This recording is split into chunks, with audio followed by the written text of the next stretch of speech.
I tell you, Thursday nights, I don't know. Are we going to be the new like must-see TV? Are we going to be like the Friends of 1990s television? I'm guessing probably not. But Probably not. But you never know. That's a very high bar. I shouldn't even put that kind of pressure on us. Let me get my volume up here. Must see TV. Looks like you're on location again. I am indeed on location. Oh boy. Uh-oh. I lost I'm not on location, but as I was planning on using my computer, I don't have my whatever that thing is, the stand. Stand, yeah. Oof. You find something to lean it against. That's good enough. Perfect. Yeah. Luckily, my mom has a vast collection of locks she purchased in India that serve absolutely no functional purpose except maybe loading up. Holding up the phone. What's up, Scotty B? Oh man! Thanks for joining us, Scotty. I actually have a topic to discuss that'll probably be of interest to you. I'm interested to hear your point of view on it. But where are you, Chris? Are you on the East Coast? I'm in North Carolina. I'm in Charlotte, and my dad and I have opened up a lot of Stadium Club in the last couple of days. Unfortunately, it's 2022 Stadium Club, but we had a first. We pulled our first gold minted out of a pack that I've ever pulled out of a pack. How many boxes have we opened and never pulled a gold minted? I think you and I must have opened 10 to 12 in the last few years, at least, ever a gold minted. So first of all, my dad just rifled through it and acted like it was nothing at all. And I'm like, did any cards look different? And he said no. But we know, of course, gold mints look exceptionally different. They look way different. They're gold. They're gold. They're minted. Anyway, this is our gold minted, a Salvatore Perez. All right. But, cool shot. Love gold minted. Not the player you want, but goddamn, it's still a beautiful card. Yeah.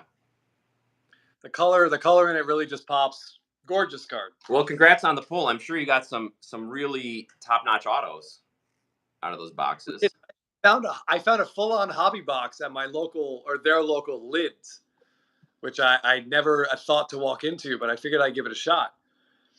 And we pulled 2 autos out of our hobby box. My dad, I think, broke down all of Topps products in the most succinct, angry sort of like feedback comment I've ever heard, but he nailed it.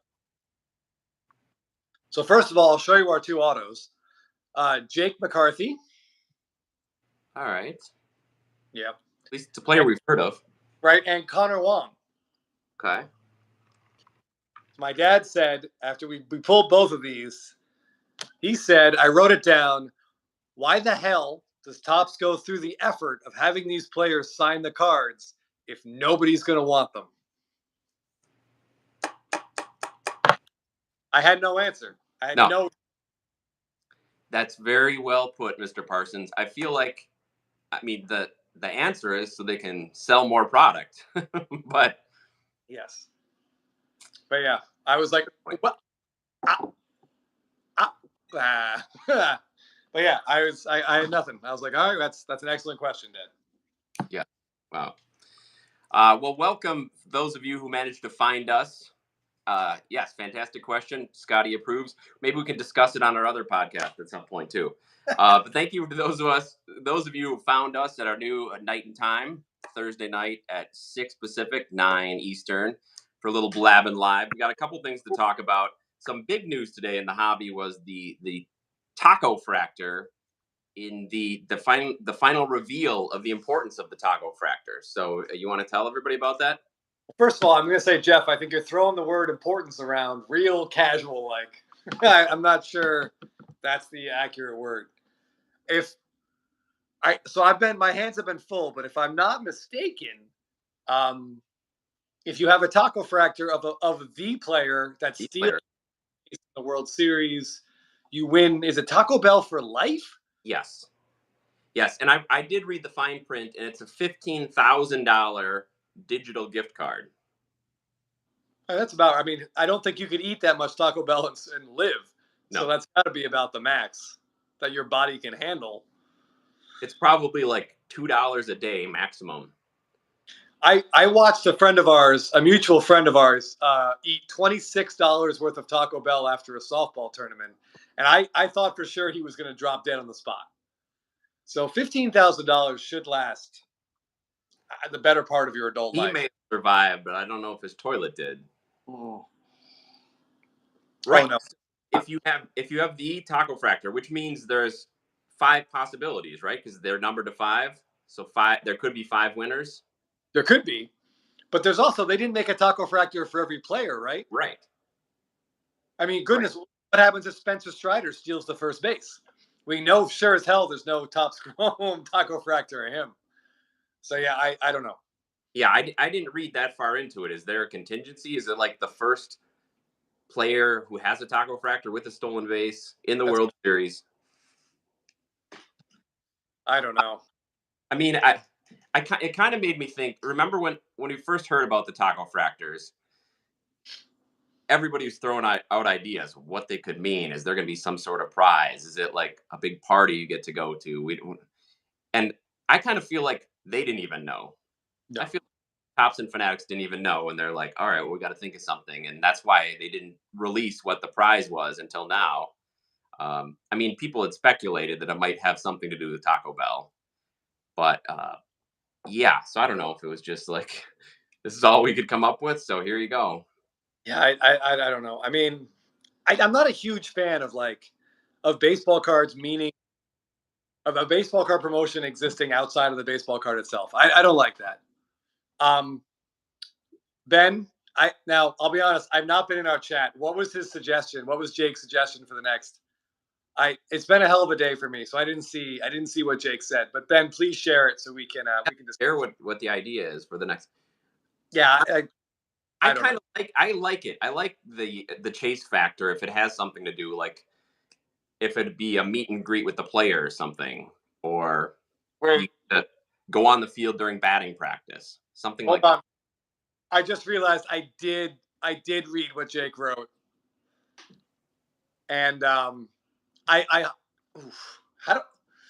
keep it PG-13, I like Jake's idea a lot better. Jeff, if you think about it, you might remember. I don't want to get thrown off of YouTube, but it was like an adult version of what a taco fractor could be, and I would much rather pull that card for sure. Because I'll put it this way: if fluid's going to be rushing out of me, I don't want it to be rushing out on that end. That reminds me what the card is that Jake suggested. All right. Well, back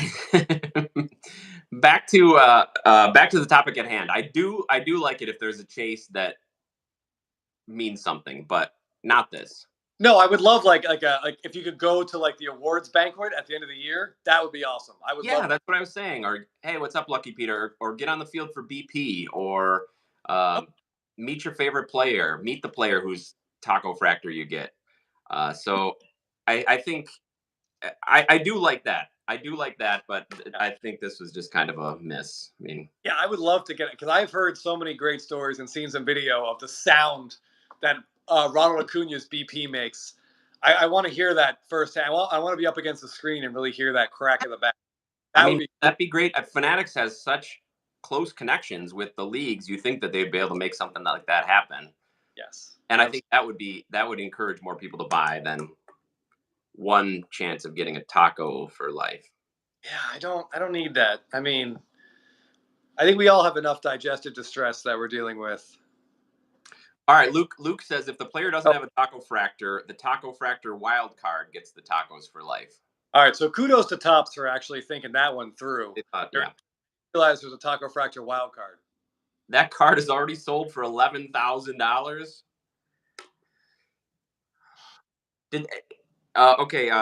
Luke, did that sell before people knew what this was? Like they thought it might be a trip to Hawaii with the Trout family or something? I mean, otherwise, why on earth would you buy that for $11,000?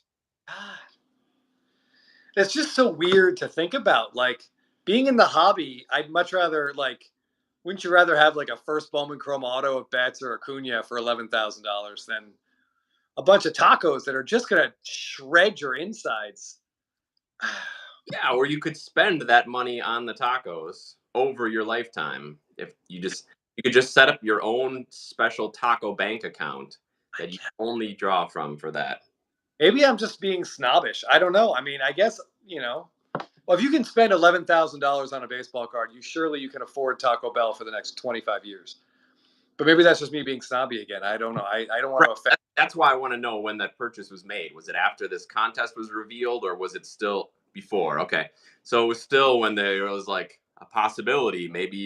I don't know. Maybe you shoot a taco commercial with Fernando Tatis Jr. or something. Yeah, so I have questions. Like, let's say you have the Acuna taco fractor. Acuna steals that base.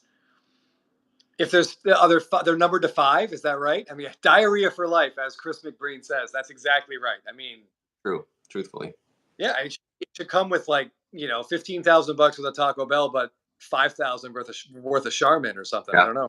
They should have found another partner. You're right.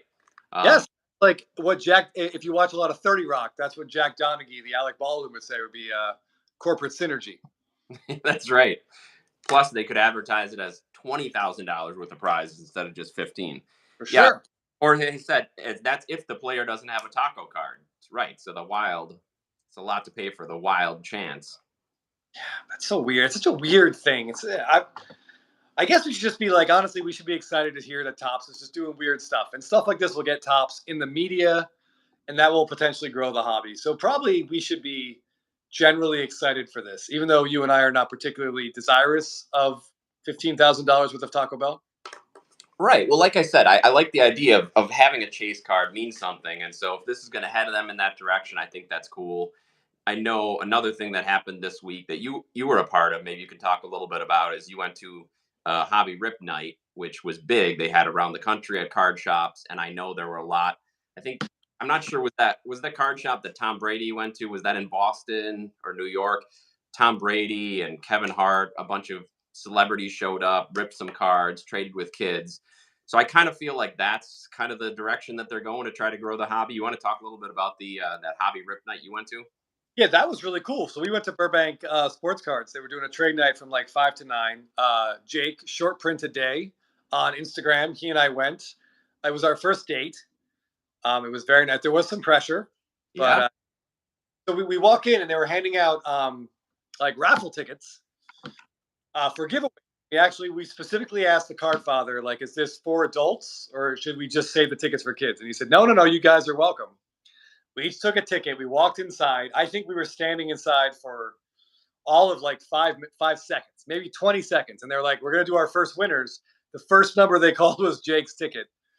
And he won like a pretty nice looking Jerry Rice rookie card. So he was pumped. His night was like right off the bat. And it was pretty funny to see a bunch of people come up and try to like buy the card off of him. Were they all telling him how bad it was? You don't want this. Look at it. I mean, he's 6'3". But yeah, they were like, I'll trade you for that. And that's just really funny to hear a bunch of adults talk about trading baseball cards. I will never, I mean, mind you, I was involved in these discussions, but it was here. Like we used to do when we were 10, 11, and 12. And now you got guys in their 30s and 40s being like, hey, let's trade baseball cards. It's always kind of fun. But it was a really cool event. They had tables outside. They were probably close to, I'd say, 100 people at the shop, which is always great to see. Yeah, that's great. So I know since it was Topps sponsored, did Topps do any of the giveaways or Fanatics? Anyone whose number was called got a pack, like a trade night hobby pack. Cool. That just had 4 or 5 cards in it that was specifically labeled like Topps Trade Night, or I forget, I think it was Topps Trade Night or Topps Rip Night. I forget what they were. So that was great. They were doing like, I would say if there were 100 people there, 90 people won one of those packs to rip open. Wow. 10 who did not. So I don't have one of those cards to show you what they look like. So I forget what my number was, but the 3 numbers after me and 2 numbers before me all won. But my number was not called. You did not win. Well, that's okay.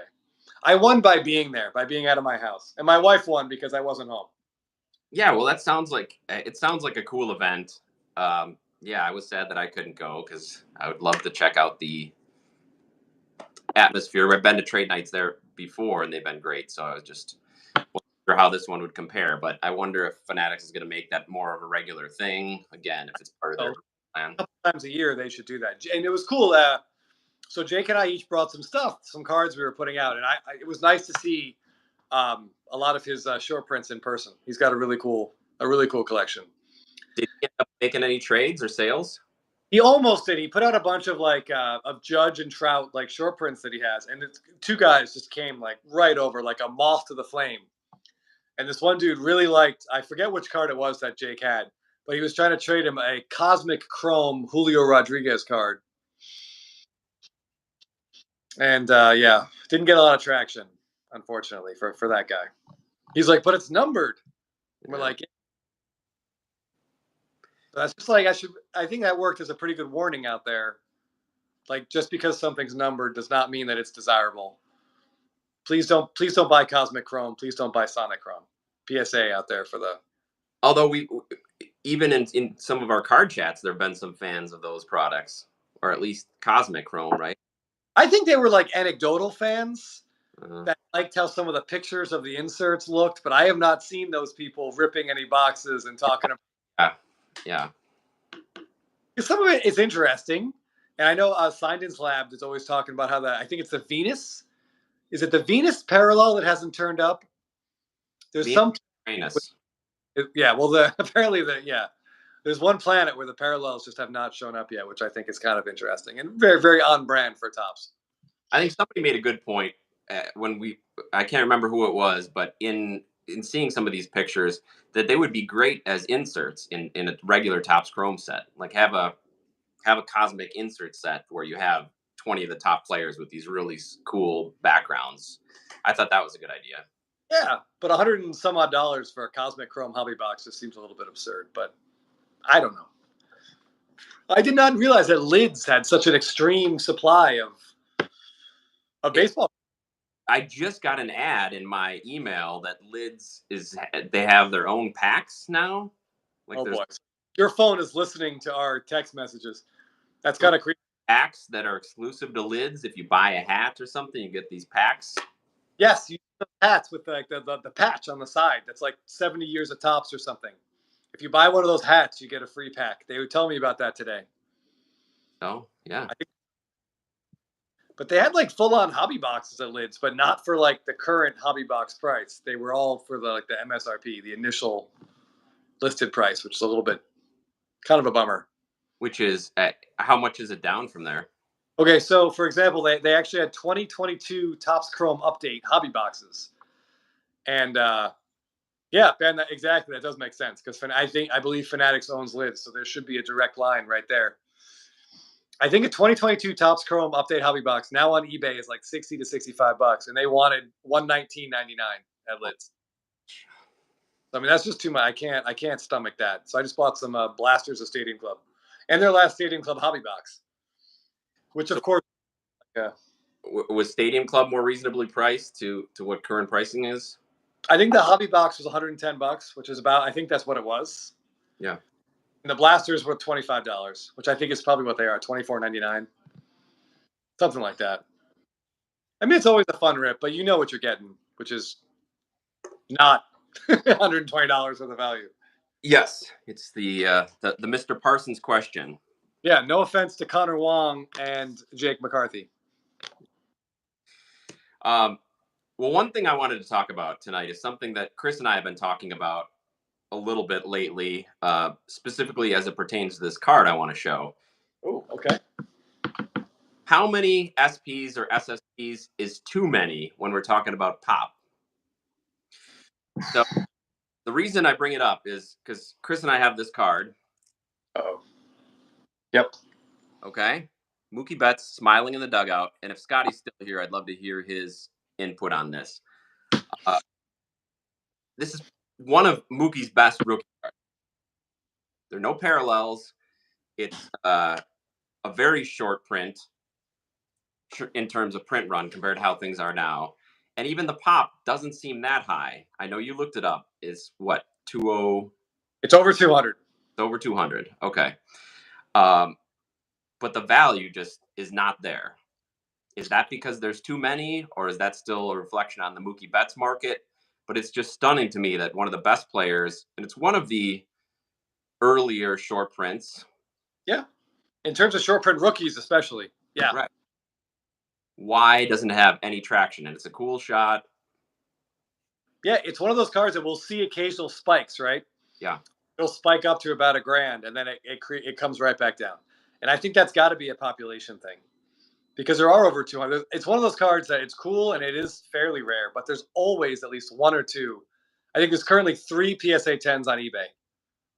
I looked it up a little while ago, which is a lot. I mean, I guess it's not too many because there's more. It's an SP, so we would compare it to like the Juan Soto hands on hips and the Acuna like blue red jersey had an update in 2018. Right. Those are way more common. I think the hands on hips is well over 300 now. Yes, if not approaching 400. But yeah, it's definitely one of Betts' absolute best rookie cards at a flagship, especially. I mean, what would you put above it? Like, there's 2014 golds. And I think that the gold gem pop is, I don't know off the top of my head. If someone wants to look this up, Ben, if you're still in here, please do. I would be curious what the gold gem pop is versus the SP pop. Yeah. Because theoretically, the print numbers should be fairly close, if the online rumors are to be believed. Is that you feel like the print run for the SPs in 2014 is about 2,000? Well, that's usually what we hear, right? Around 2,000 to 3,000 is the general print number for SPs. For sure, from like post 2018, I've heard that, but I didn't know if you start to go back if there were that many. I would assume it's less than 3,000. I did see someone commented, like, do we think it's more of an issue with like SPs being a niche, like sort of a niche in the market? And that's definitely possible, because I would say there are some people that just want parallels and other people just want the SPs. And probably there are more parallel collectors than there are, just SP collectors. But I mean, that rookie image for Betts is fantastic. And it's only on that card, which makes it extra special. And he has so few rookie cards in general compared to modern rookies now. And gold is pop 157. All right, thanks, Ben. All right, so it's about 25% less. I think it is something of a niche market, but I think it's growing rapidly because of the realization that collecting rookies or collecting base cards of rookies is just a no-win game, a no-win. Yeah. So I think more people are gravitating towards SPs and SSPs. Red Hot Foil is 152. That's a really cool card. It's a card that, yes, 100%. I'll take the SP over both of those all day long. Yeah. The Red Hot Foil is it's on the list of cards that Jeff and I sort of misjudged. Before we really had a full grasp on what we were doing, we grabbed that Red Hot Foil and like, ooh, it's a color match and it looks great. But we just didn't really understand the whole history of parallels. And that's the year that the Red Hot Foil is 2014. So yeah, it doesn't have. Yeah, I don't know. Jorge said, my brother's a huge Mookie fan, and he has a terrible habit of calling him the Tim Duncan of baseball. Maybe that's why his cards aren't too crazy.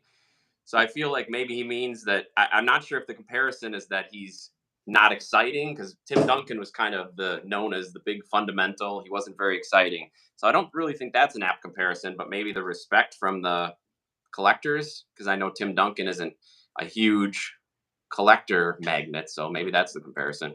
Well, yeah, I think what he's saying is like Tim Duncan, he won all the time, right? Yeah. I don't think he ever had a losing. I'm not a big basketball guy, but I don't think Tim Duncan ever had a losing season. He just put up numbers every single year, but was never a huge national figure. And so I guess in the hobby, he isn't especially popular. Yeah. So in the card, I would say the comparison is fairly apt. And that Betts just fills the stat sheet. His WAR is huge. He's won 2 rings and an MVP. But he's not getting the respect. Yeah, but in terms of their playing styles, Duncan was just so like consistently solid, whereas Betts does make some spectacular plays on defense and offense. So yeah, I mean, I get the comparison. I'd like to think that Mookie has a little bit more pizzazz and more collector appeal, but maybe that's just because I collect them. Yeah, I'm sure Mookie's the better bowler. But yeah, when it comes to like playing the Braves in the playoffs, Mookie definitely, likes to make some pretty phenomenal defensive plays. Yeah, what Jorge is saying that, because Tim and Mookie win every year, and collectors for whatever reason are more interested in saying like, "Ooh, who's the guy who's just doing it right now?" Yeah, Ben, I would agree that the print run on that Mookie Betts is probably right around 2,000. And how much 24 update even got opened? We got about 10% of the print run as gems. That seems really high, but I don't know. It definitely wasn't a product that people were jonesing for back in 2014. Yeah, I don't know. I just thought it was interesting because it's another card that we thought would be rising with his another good season, but doesn't seem to be. Yeah, I remember I was talking to Ephus Pitch about a year and a half ago, and he was telling me how he's shifting. Maybe it was even 2 years ago. He was talking about how he's going to shift his collection to like extremely low pop cards, and I wasn't even sure what he meant exactly, but what he meant was like sub 20 PSA 10s, and it took me a little while, I think, to really to grab on. He was ahead of me on that curve, but to realize that we have to get these cards that are even like once you get over 100, it's like the pop is too high for any real explosive value. That's true. Yeah, I can see that. But the counter argument is there's a lot of low pop cards that aren't worth it. Oh, yeah, for sure. There's a lot of low pop cards that people are selling as being low pop. Well, that's because most people don't want to grade them or they're not in high demand. So yeah, you do have to find that marriage of a desired card and player and a low pop. Yes, there's low pop because no one cares versus low pop because it's hard to find. Right. And yeah, it's hard. It can be hard to find. It's be hard to know for sure which one you're dealing with.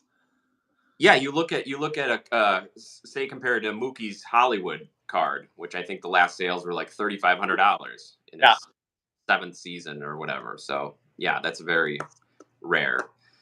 Chandler, I'm semi looking at an Ohtani Topps Chrome PSA 10 auto, Pop 46.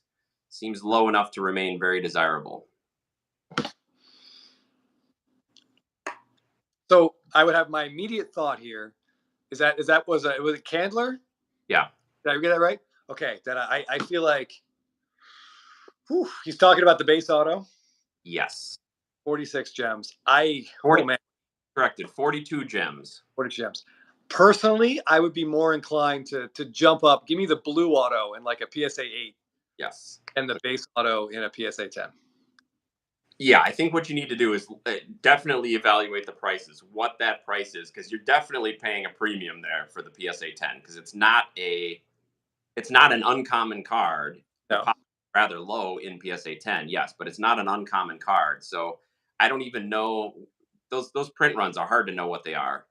They're hard to know, and damn it, I wish I had my computer open, but I feel like in 2018, Devers does not have a refractor auto in Topps Chrome, and I don't think Ohtani does either. I think Ohtani jumps from base to like purple. Yeah. Yeah. I think he jumps base to purple. If someone could look that up on PSA and just Ben, for example, I hate so purple would be out of 250, blue would be out of 50. If he's got a green, which I think he does, right? It'd be out of and down. Right. So yeah, I would seriously look at what kind of price you could get any of those numbered ones for versus and yeah, because it's hard to know because it's a base. It's not numbered, and I'm pretty sure he doesn't have a refractor. Does that mean there's more base because there's no refractor, or did they just short print them all and there's less base? It's really you'd have to look if you want to Candler. If you've got PSA open, which it sounds like you do, look at like Ohtani's numbers versus Acuna's numbers because both of those cards should be mass subbed on all levels. And how many like Acuna base PSA 10s are there versus Ohtani base auto PSA 10s? I'd be curious. Those numbers are close. Or at least look at the total submission, the total pop, even if it's not PSA 10. Maybe let's say there's 200 of them subbed, 200 Acunas. How many Ohtanis are there? It should be similar. That's an excellent. Yeah, exactly. Yeah, look up those two things and please get back to us. That would be. I'm happy to talk about this because that's the type of decision that Jeff and I love to discuss, and I would like to think occasionally make right. Yeah, and I think even just like the change in what our opinions or what we would think over the last couple of years. Okay, base is 70 total at PSA for Ohtani, 277 for Ronald. Okay, so it's like a quarter of the. That's really interesting. So yeah, so I would guess that maybe Ohtani's are actually, they might be short printed all around. And also, I'm guessing there's no refractors for, yeah, Ronald has refractors too, and Ohtani. So I would the base in a gem more desirable, certainly, than it is for Acuna. Yeah, and you should look like see what the pop is on the purple. I mean, I bet there's more than 70 subbed on the purple. So you wonder if the base is, you can kind of gauge what the print run is on the base if it's similar total. Yeah, good point too. Yeah, you can kind of use the percentages, right? Like if the base purple's at a 250 and there's 60 up there, you can kind of say if there's 60 out of 250, then the base would be 70 out of whatever 300. Yeah. That's interesting, though. That I wonder why would Topps really short print the Ohtani autos? Maybe they just couldn't get any. Yeah, maybe they only could get a certain amount, and that's what they. Maybe they blew him out with all the Bowman Chrome they had him sign at the beginning of the year, and he was done with it. I don't know. Yeah.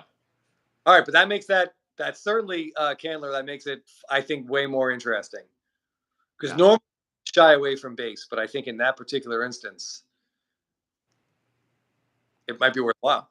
Yeah, and especially if the base and purple are similar, because purple doesn't have the same kind of cachet as some of the other parallels, the base might be more in demand there, or a better long-term buy. But I would still look compared to, say, the blue, like the blue. Yeah, see price-wise what kind of grade you could get in a blue. Right. Yeah, it's interesting. 2018 didn't have as many, 56 total purples. Ooh. Okay, so I mean, maybe if you do the rough math between, let's say, between 300 and 350 print run for the base, which seems really low for a base auto now. Yeah. Yeah, just doing that in your head. Yeah, I think you come out to about 300 to 350. Yeah. That's really interesting because the like Acuna's refractors numbered to 499. Yeah. Which there are like significantly fewer Ohtani autos out there. Yeah. Agreed, for sure. Yeah, I would agree. Definitely under 500. Yeah, so it's appealing, and now that we're talking about it more, I see that the appeal is there. But I would still price it out compared to those other ones. But like I was saying before, our opinions have changed. Like I think for a while we really thought the PSA 10 was the way to go. It's the highest grade. It's gem mint. It's the best of the best. But the more that our hobby evolution has went on, we've geared or leaned more towards the lower number parallel, even if it is a lower grade. Yes, absolutely. Especially if it's like a true color. Yes. Like especially I would leapfrog green whenever possible. For whatever reason, the hobby has not really grabbed onto the greens. I don't know why that is. Yeah, they're pretty similar in price to the blues, even though there's 50% more. Yeah, I was trying to do that math in my head. You beat me to it, and you did. And what? And you did it correctly, so that's great. Believe it or not. Back, talking about at what print run or at what PSA number is an SP, no longer an SP. I would say that once it crosses 100, I think there's probably a certain amount of demand that will always be met. Like I think once people are looking at 100 plus PSA 10s, I feel like that means there's always going to be one available for sale, at least one, if not two, somewhere out there. So I think that does keep the price down. It seems to be what Chris is talking about now seems to be a huge point of conversation around the hobby. When people are talking about consolidating or trading up, their biggest thing is, well, if I could get the card again, if I could see the card again, if the card comes up again. So yeah, to make that point where if there's always going to be one out on eBay, then how desirable is it really? Would you rather have something that you can't find, and then if needed, you could always go back and get that one? So yeah, that's a good point. Yeah, I mean, we've consolidated quite a bit in the last 12 months, and there's still, at this point, there's only been one card that I've sold in our consolidation period that I have not been able to find again. And have you been actively trying to find it? Oh, always. I was trying to find it even when I had one. I was always looking for more. But it just doesn't come up. So I'm not going to say I regret selling it because it was part of the money that went into like the Shohei Ohtani Black that we have. But it is something I think about. So Jorge said, but wouldn't Pop 200 or less eventually be considered a little bit with them printing more? Well, that's kind of why I brought up the conversation, because Yeah. it did surprise us that this Betts has cleared 200 as an SP. But at the same time, when you compare it to the SPs of the guys in 2018 and beyond, that does seem like a small number. But like Chris said, there's always some available. So maybe that's just, and the fact that Mookie's not a huge in demand guy in the hobby, those two factors make it difficult to think that that could really go on an upward trajectory continuously. Yeah, I mean, I feel like we see it with like the bat down as well. Oh, excuse me. Yeah. I mean, that's well over or around 1,000 right now. But I mean, as great as Acuna gets, like that card will spike a few times, and then eventually it slowly starts to come down because there's 10 available for sale that just get gobbled up, and the demand ends, or the supply meets the demand. But yeah. Henry with a question: are you guys 100% eBay vault or still have the bank boxes? That's a great question, and this is going to sound like we're full of shit, but in all seriousness, we have sent now a big box of a bunch of stuff to the eBay vault. If we're considering, we looked at like the next 3 months, and if it's something we might consider selling, then it's gone to the vault, or it's on its way to the vault. On the way to the vault, yeah. Our long-term holds are in a safety deposit box. Yes, because the eBay vault with the no seller fees is crazy. So if there's $1,000 card and Chris and I are considering selling it over the next 3 months, our options are keep it here, sell it ourselves on Facebook or Instagram for a discount, put it up, take the hit, whatever it is, send it off to consignment, you take that hit, whatever it is, or you sell it from the vault and it sells for $1,000, you get $1,000. So that's a pretty good appeal. Yeah, not having to deal with people on Facebook is almost worth the only benefit of it is not dealing with that extra 10% that eBay is going to take off the top, on top of what PayPal takes. But to wipe that away for however long it lasts, like, yeah, we're going to try to take full advantage of that. Yeah. So, but to answer the question, like Chris said, the cards that we plan on keeping for the long term that are part of the long term collection, we still keep those at the bank. So they're close and we can access them if we want pictures or just to cuddle them. But they don't need to be close to sale. No. Yeah, we definitely have. I would say we got at least a dozen cards that are long-term holds, or maybe your son's college fund sort of tied into them, / my divorce fund. Yeah. And we also have a handful of cards that have went the other way, and so they're not worth sending in because we don't want to sell them now, like our Fernando Tatis, Gavin Lux, those kind of guys. So those are the in-between guys. The Fernando Tatis thing was really funny. We were looking over stuff, and Jeff was like, it's almost embarrassing to have these cards taking up space at the bank. So we pulled them out. Oh, it's painful. It's painful. Hopefully next year we'll see the Tatis fold.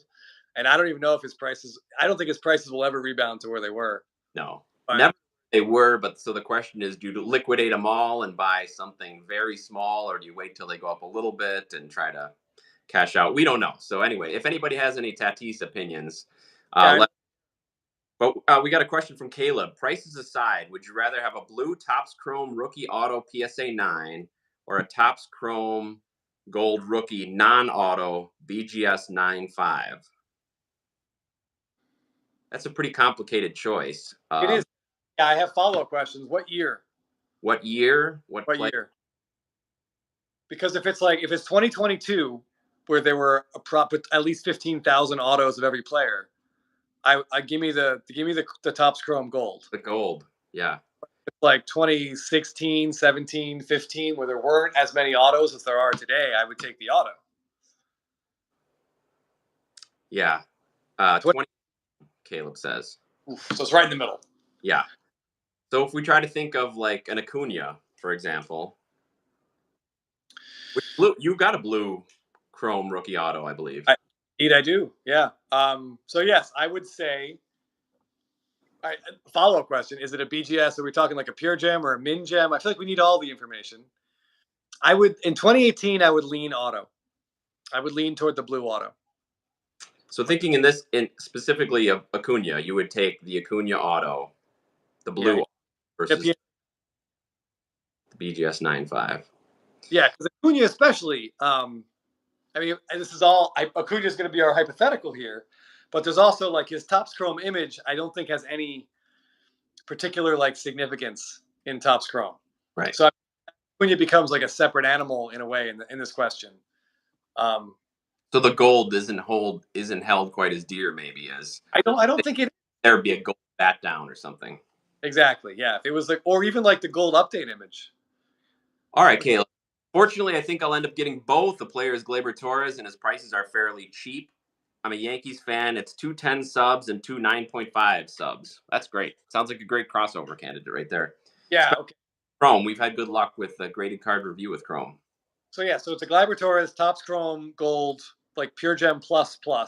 Yeah. Versus a Topps Chrome Blue Auto and a PSA 9. Yeah. Whew. Man, the blue kind of Yankee combo is cool.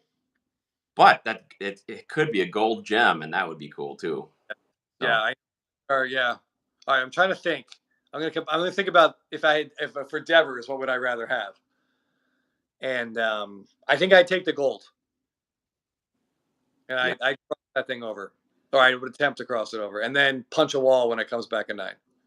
And then crack it out and send it again. Actually, I do graded card review first with a 10 595. I do graded card review. Yeah, because I do think like at some point we're going to be so saturated with autos that a pure Topps Chrome Gold is always going to be special. Yeah, even when Chris and I have been talking, just trying to figure out what direction we want our collection to take. It's nice to be able to have sort of a target, and golds are a pretty nice target to have. So I think there's always going to be that demand for a gold. Yes, agreed. That's a good. Yeah. I want to briefly interrupt, just a brief interlude in our card talk. I'm with my parents in North Carolina. My parents are old. My dad's 87. Sometimes he doesn't really. Neither one of them hear particularly well.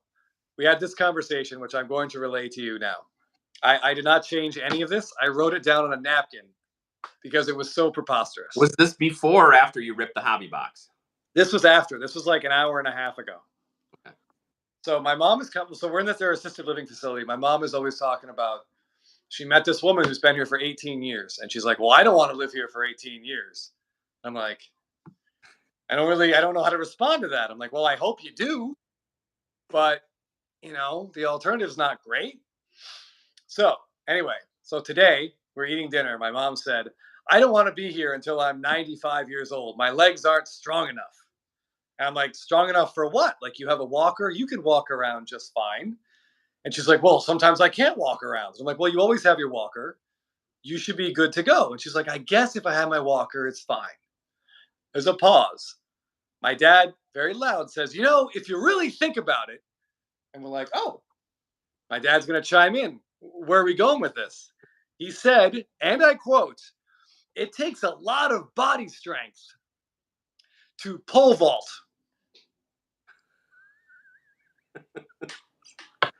Was he in the other room watching the no, track the other table? He was not 6 feet away from us.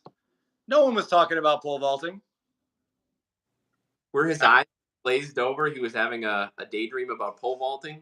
I guess. He was just, we were talking about imagining your mom with her walker, setting it down and planting and launching 20 feet in the air over a pole. I don't know. Maybe that's how he views his walker, as sort of a pole vault type exercise. I don't know. I mean, it was a weird moment because he's not wrong. He's just not relevant to what we're talking about. Yeah, that was kind of just out of left field there. But well, I'm glad that you're getting some entertainment too while you're. My parents are, if nothing, they are very entertaining. I will always give them that. Well, that's two quality additions from your dad. The question about Topps and why would they waste their time with the autographs? Yeah, and to be fair, I edited that one just to be clear. I definitely took some profanity out to make it YouTube acceptable. It would be a good reality show. I really think Rippin' Packs with my dad would be a fun show, but it would be like a hard R. Well, maybe next week you should have him on, or next time you're home, we could have him on the show. We could have a tape delay. Somebody could hit the. We should do a tape delay. Grady, hey guys, how's it going? Super awesome cards you have. Thanks, Grady. I've been following you on Insta for a long time. Appreciate all the content on SPs, and you've inspired me to get into the SPs. Well, thanks, Grady. Yeah, we kind of are big fans of the SPs, and that's why I brought up the bets tonight. It definitely consumes our thoughts if the hobby's going to embrace the SPs going forward, or if it will stay more of a niche market. I don't know. It's all opinions, but I think they're cool. I think it's a cool way to explore the hobby, especially if the images are good. We know that sometimes Topps chooses inexplicably terrible, terrible images. Yes, if anybody hasn't watched the video that Chris and I posted on our channel, please check it out. It's 10 minutes. It's 5 terrible images of superstar players, and there have been some absolutely horrific ones over the last couple of years. So if you want to see the worst card imaginable of Devers, Acuna, etc., check out our video after this, please. Grady just picked up the Trout 2019 SP and the Kershaw 2017 Shades. Oh, nice. The Trout's an opening day. Nice ones. Oh, yeah. The opening day ones are like, those are grails. The 2019, I think, he's in the on deck circle, right? With like the donut on the bat. Ooh, that's a great shot. I like that card a lot. That card is really cool. Henry says, I remember dogging was that 2021, the big heads? Yes. The big head SPs. That was a little ridiculous. You know what? They my brother was pissed Topps did his boy Freeman like that for his heritage card. Yes, Jorge. That's such a bad card. Yes, it's a terrible card. Bad. And the fact that they made him autograph it. I can't believe he will. I would have signed the back. I would not have signed the front of that card. They just signed it over and over. Before I forget, what I wanted to say about those big heads, they reminded me, I think it was was it 91 score where they had the insert set, like the drawings of those players with the big head? I just remember Ricky Henderson. Yes, it was probably 91 score because that set was like 2,000 cards. Yes, they just had insert upon insert. But anyways, I thought those were cool. The lifelike big heads, I just thought it didn't really work. No, absolutely not. Those are terrible. The only thing worse than that was the mascot heads. Yes. What a weird idea.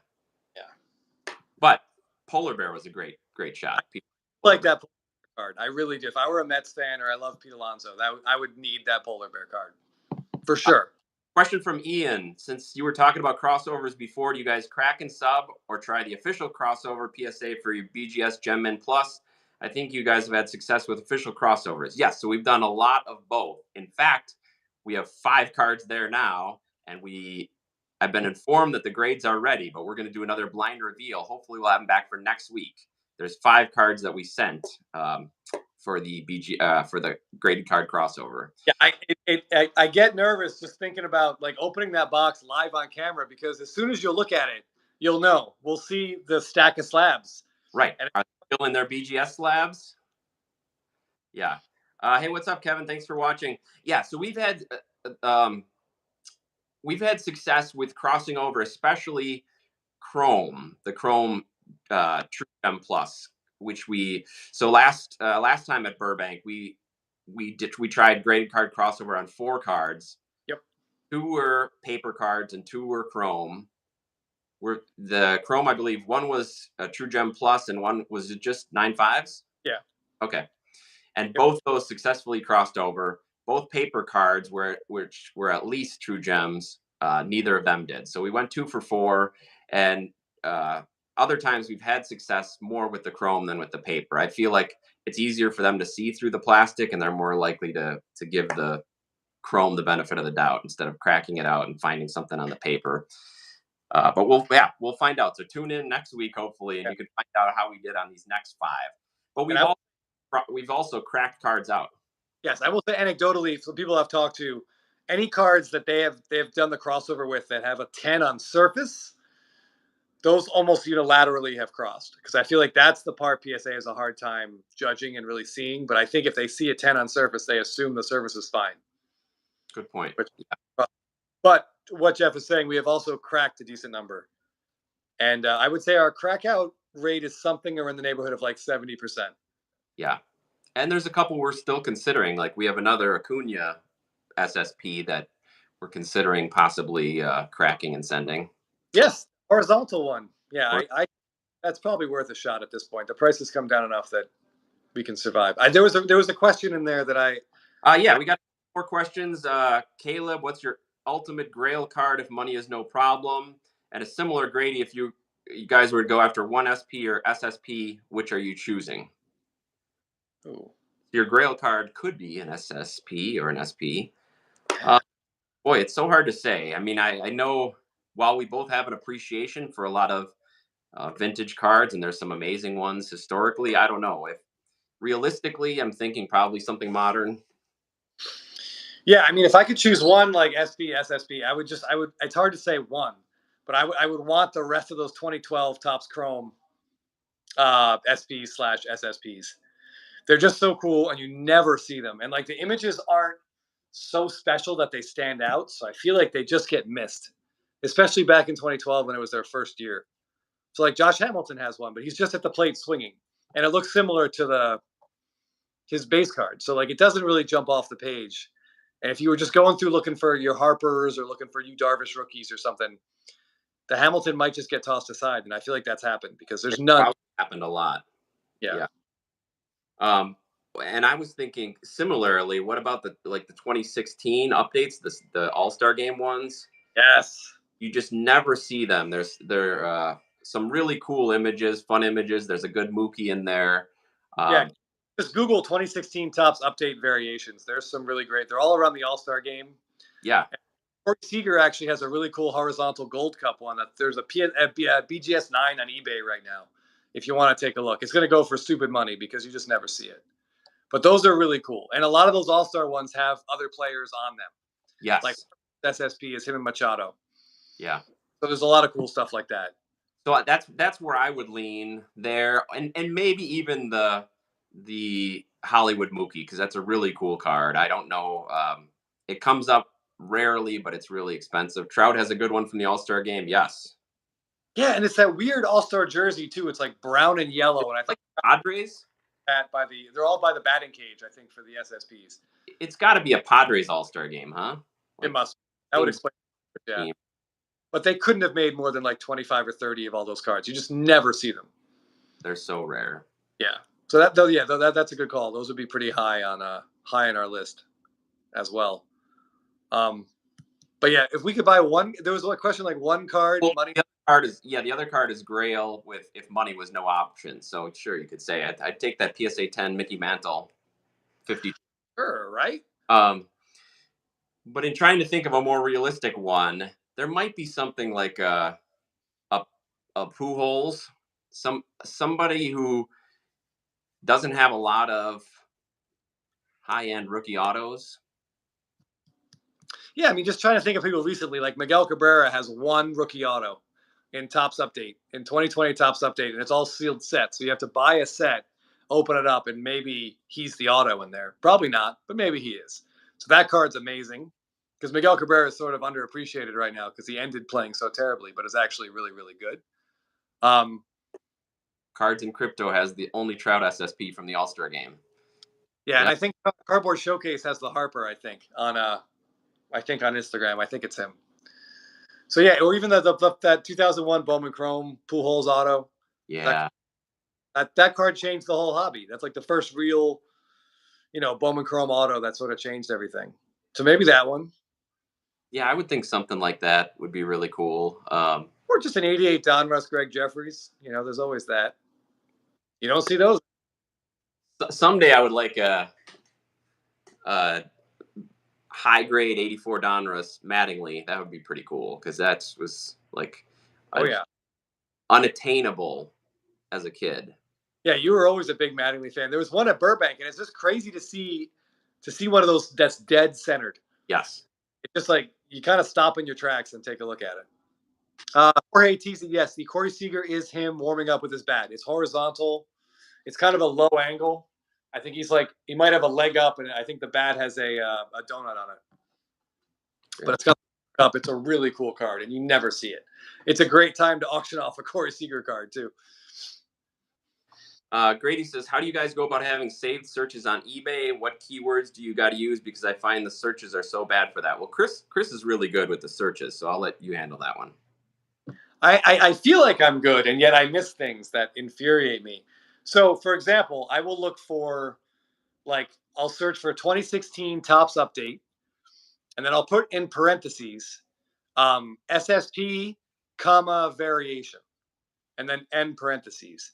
And then eBay will search for 2016 Topps update and then both of those terms individually. I learned that trick recently, and that does actually seem to work. So I would highly recommend that. Like, if you're looking for, like, a Ronald Acuna 2018 Topps Chrome gold or blue refractor, you could search for 2018 Topps Chrome Ronald Acuna refractor, parentheses, blue, comma, gold. Or just list everything out individually as well. That's interesting. Yeah, because I always have trouble with the SP and SSP searches, especially because everybody puts that shit in their title. It's like, I mean, something could be numbered out of 1,000 and they'll add SP, SSP. So you're like, ooh, an SSP 2016 update came up, and it's not. Yeah, I also just have a blanket Ronald Acuna Jr. SSP save search. Just, you never know. And the number of people who will put his base update rookie card in there, but then under the description they'll put SSP so it clicks, I hate those people so much. That's like the furthest from an SSP in our lifetime. That might be the most baseball years. That's frustrating. But yeah, that's a good question, because the searches, they aren't exactly user friendly mainly because of people putting wrong information in. And then also, Chris has had luck finding ones that aren't labeled SP or SSP, or they forget a keyword or something, and then you find it. But it's kind of luck if you find that. Extremely lucky. One of those Topps Chrome cards I missed. The seller misspelled the word variation. He spelled variarian, if that makes sense. Instead of a T, he used another R. And somehow someone else saw it and, of course, bought it. So that was frustrating. Trying to find that Seager, but no luck. I don't know how else to describe it.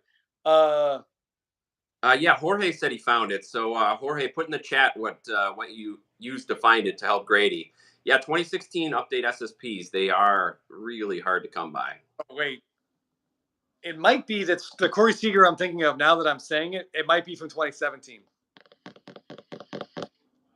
The one with the Gold Cup. So if you were looking for that Corey Seager, try 2017 Corey Seager SSP. I might have had the year wrong. I think 2016 was his rookie. That's true. I think you're right. So if it's gold, he has an update SSP from the All-Star game, but that's not the warming up Gold Cup one. And I have not seen the rookie one on eBay. So I think the one I'm talking about is 2017. Grady says he found it. So yeah, I think it's 2017. It's just a really cool image. Yeah, 2017. Okay. All right. My bad. I was off by a year. Sorry, guys. It's been a long day. Yes, I get that. Yeah. Well, before we go, anything you wanna add as far as how you feel like the playoffs are affecting hobby prices or will be affecting hobby prices? Well, I would say, without looking and being specific, I really haven't had a lot of time to look at prices, but if September 30th hadn't shown us 250-ish, that's not terrible for a super rare card, but Seager's obviously ticked up since the summer. He's probably going to finish second in the MVP voting. If September 30th didn't give us a low point in Vladimir Guerrero Jr. price, we're about to see it. The only highlight of Guerrero we're going to see for the whole offseason is his dumbass getting picked off at second base. Oh, Aaron, you joined just in time. This is our first mention of the Blue Jays. Yeah. Yeah. I have to say, that was a great play with Gray. Carlos Correa had a great 2 games. Everything he did in those 2 games is why the Twins signed him. That play, the chopper that got misplayed, fantastic. And from what I hate saying this, but I saw A-Rod went back and analyzed, and he said that you could see Correa say something to the pitcher, and the pitcher touched his hat. That and the timing, boom, boom.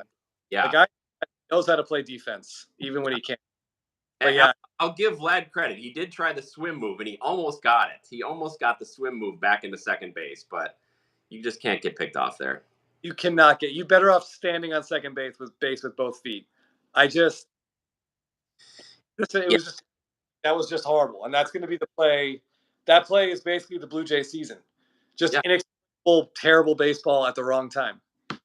Yeah, A's. I mean, they have a lot to prove as a team, and Vlad has a lot to prove next year. So we'll see what happens. They were my preseason World Series pick. Blue I Jays, think Padres. The Blue Jays at least made it to the playoffs, although you would hardly know it by them getting swept along with my Brewers. Four sweeps, not much drama, but I hopefully. had Jays Angels in the ALCS, so that was a swing and a miss for me. But yeah, someone said I think Aaron Davies just said amateur hour from the Blue Jays, and both on the field and in the dugout. I don't care if your game plan is 3 innings from Berrios. That dude was absolutely dealing. 1 walk, get the hell out of here. I can't. Just bad. The whole team played bad, just bad all around. Yeah, like terrible situational hitting. Everything was wrong at the wrong time. It's 2 games, of course, so anything can happen in that 2 games. The Braves have looked terrible for 2-game stretches. Yeah, well, So, and the sure did, and it's especially bad when you get a lead both games and you can't do anything with it. And the Brewers have just been so terrible, the inexplicable roster decision. Jesse Winker, who hasn't played a major league game since August, is his pick to be on the roster, and then he tears his oblique striking out for his first time batting in 70 days. Jorge, I want that Seager. Thanks a lot since he's picked up the Rangers so much this year. My wallet hates you guys. Yeah, that's a great card. Sorry about your wallet. Yeah, that's a good place. That's a good place to spend it though. But yeah, I mean Jesus. And I don't know. I watched Devin Williams pitch in his 1 postseason inning, and I'm like, who is this guy? He looked absolutely terrified. Yeah, they were all bad. They were all bad. Everybody was bad. And now Council's probably going to be with the Mets, so be a lot of turnover. A lot of turnover. I love Buck Showalter. I would not blame the Mets' failures on Showalter, but if he has a chance to get out of there, I would. If I'm rooting for a team, I would certainly want Showalter to be running it. I was surprised to hear the Padres GM gave Bob Melvin a vote of confidence. You can't get your team to take infield before a game, and you're going to stick around as manager? Like, that seems nuts. Although maybe it's the dreaded vote of confidence, which means 7 days from now he's going to get fired. He's gone. Yeah, I don't know. If any team needs a shakeup, it's that team. Yes. What clubhouse culture is, whoever you want to blame it on, it needs to be changed. Yeah. Well, this is good. By next week at this time, we should have a good idea of what some of these playoff teams look like. So it'll be fun. But yeah, I mean, the Rangers did look great. Yeah. And I tell you, I saw someone post this on Instagram when I was talking to a Yankee friend of mine, and he said all he can think about is Brian Cashman saying that Jordan Montgomery wouldn't make a playoff start for the Yankees. That's why they traded him for Harrison Bader. I mean, he's not wrong. Made a really good playoff start for the team. So he's not wrong. And the worst part is, or the most surprising part, I guess, is all that money that Texas put into pitching. No DeGrom, no Scherzer. But their other moves that they made have really paid off. So that's kudos to their general manager. Yeah, I think it's interesting, to see the Rangers did really well with a starting pitcher the Yankees didn't want, 1 game 1, and then a starting pitcher the Red Sox didn't want, 1 game 2. Yeah. Meanwhile, you've got Carlos Rodon with maybe one of the worst starts in history to end his ridiculously poor first season with the Yankees. Yeah, and by the way, anyone who's looking for sort of suggestions or asking for, Jeff and I both kept Carlos Rodon in different fantasy leagues, so just remember that anyone can be an idiot. Yes, absolutely. All right, last comment. Jorge said, "I watched 90% of Padres games this year since Manny's my favorite player, and all I've got to say is they were extremely unlucky all season." Which I get. I mean, it's rare to think that your 4 best hitters are all going to have career worst years, even though, I mean, for a career worst year, Soto still. Yeah, I refuse to call his career worst year, but yeah, Manny's worst, Bogart's worst, Tatis worst. But yeah, I mean, you don't go 1-12 in postseason games without. It's a combination of bad luck and just really terrible execution, like in big spots, like bad situational stuff. And we saw that in their last week when. I mean, that 1 inning, I know it's just 1 inning, and 1 inning doesn't summarize an entire season, but they were in the bottom of the 10th inning at home. They gave up a run in the top of the 10th, and they had first and second, no one out, and their catcher up there. And he swung away, hit into a double play to basically end their season. Like, how is he not bunting right there? No. I don't get it. I don't get it. But that team they need like the talent's there, but they need some sort of change in how they're approaching games and the way that they're preparing for games. But by the way, I think it was Jorge. We love Manny Machado as well. Yep. Manny Machado is very high on Jeff and my list of like guys to look at this offseason. And yeah, he still ended up getting 30 home runs this year, and he'll be back next year. Yes, and he is well. His pace looks fantastic. He just had elbow surgery, so Yes. he may not be okay, but any guy that can have the season he just had in what seems like serious elbow pain, I'll take it. Yeah. I for sure want that guy. Yeah. All right. Well, we're going to wrap it up. We went a little long. Thank you, everybody who tracked us down and found us on Thursday nights. We'll be here next Thursday again at 6. Really appreciate all your comments and questions. Some really cool things for us to think about. Chris and I love talking cards, so it makes it fun. If you haven't checked out our terrible cards video yet, please do. It's only 10 minutes, but some of the worst cards you'll see of great players. Easily the worst card. Some of the worst cards you'll ever see. Yes. So check that out and come find us on Instagram. Baseball Card Addict and My Favorite Cardboard. Let us know in the comments what you want us to talk about, and we'll see you next week. Yep. Thanks.